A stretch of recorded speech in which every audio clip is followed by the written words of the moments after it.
With barely 5 weeks to end the year, the Ghana CEDI has come under intense pressure and is being classified among African currencies with the worst spot returns.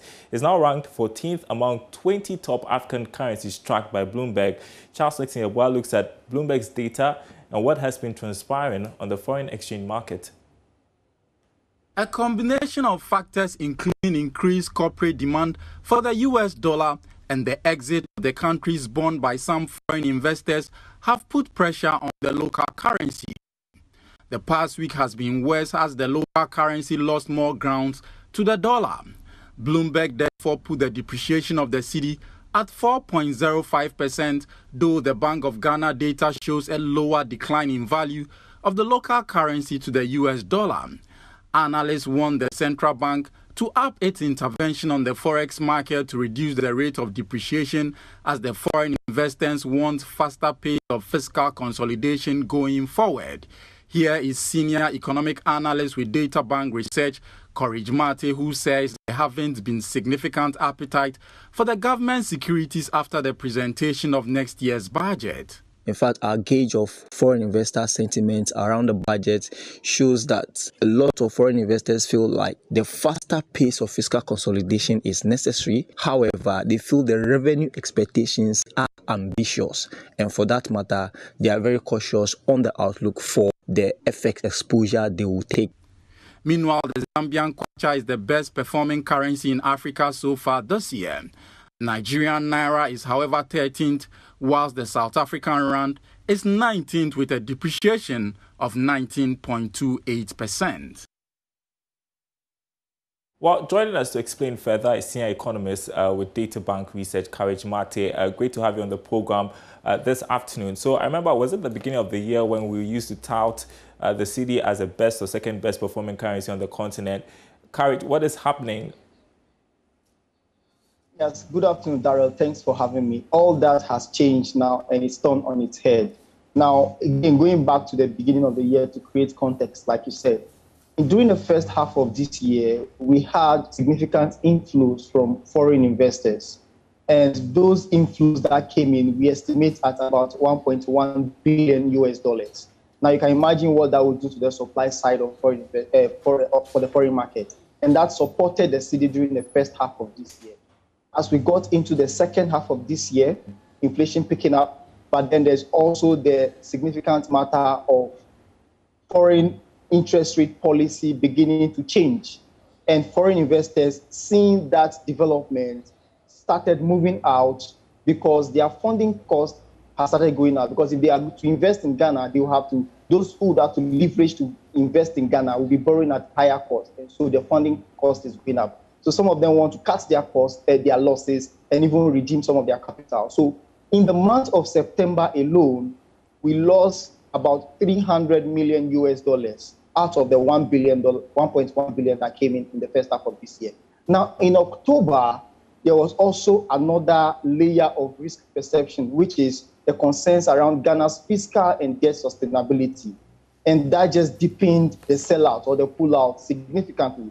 So that at the end of October, the estimated amount of capital we lost was about $380 million US. Add that to $300 million we lost in September, that's about $680 million. About 62% of what we got in the first 6 months of the year, we lost in 2 months. That is a significant and instantaneous increase in demand for US dollars. And the cedi just came pulling down from that point. And even after the 2022 budget presentation, we haven't seen a significant improvement in the foreign investor sentiment because of the concerns around the revenue expectations. So that's the financial market explanation for why the cedi has moved the way it did. But there's also the real sector explanation, where we've seen that as we approach the Christmas festivities, there's always going to be increase in import demand. But also, as oil prices have been stronger so far this year, demand for dollars to bring in refined product is also high. So we see significant increase in corporate demand for US dollars, particularly from the commerce, manufacturing, and energy sector companies. So the real sector activity, which is leading to demand for foreign currency, is also piling more pressure on the local currency. So this is where we are today, given the financial market and real sector development that has impacted the cedi's performance so far this year. Well, the factors you talked about earlier, I don't see them changing anytime soon. So what's your projection as we head into a new year? That's the concern, isn't it? Because they don't appear to be something that will change anytime soon. But you see, one factor we also need to look at is that, like your introductory video showed, there seems to be an increasing gap or spread between the retail FX rate and what is quoted on the central bank website. As at mid-year, the spread was about 2%. Currently, the spread is about 7%. We need to narrow that gap because that widening spread is creating the expectation of further depreciation to come because it appears there need to be some convergence, and the market is expecting that the central bank rate has to move to converge with the retail rate. And so that uncertainty needs to be cleared if we achieve convergence. Now, things that can be done also would be in the short term, monetary policy has taken the lead. First of all, we saw an increase in the policy rate last week, using interest rates to increase the appeal of CEDI and CEDI-denominated securities is one way, so that the pullouts can reduce because they are being compensated for with higher interest rates. Then you also notice that on the supply side, the central bank has increased the frequency of the forward auctions that it does. Previously, it used to be once every 2 weeks, but now it's been announced that it will be done every week, in addition to the spot market intervention. So the central bank is doing its bit to anchor the CEDI's performance. Now, that is not to prevent depreciation because we run a flexible exchange rate regime. So the central bank's intervention is only to prevent volatility and extreme, if you like, slide.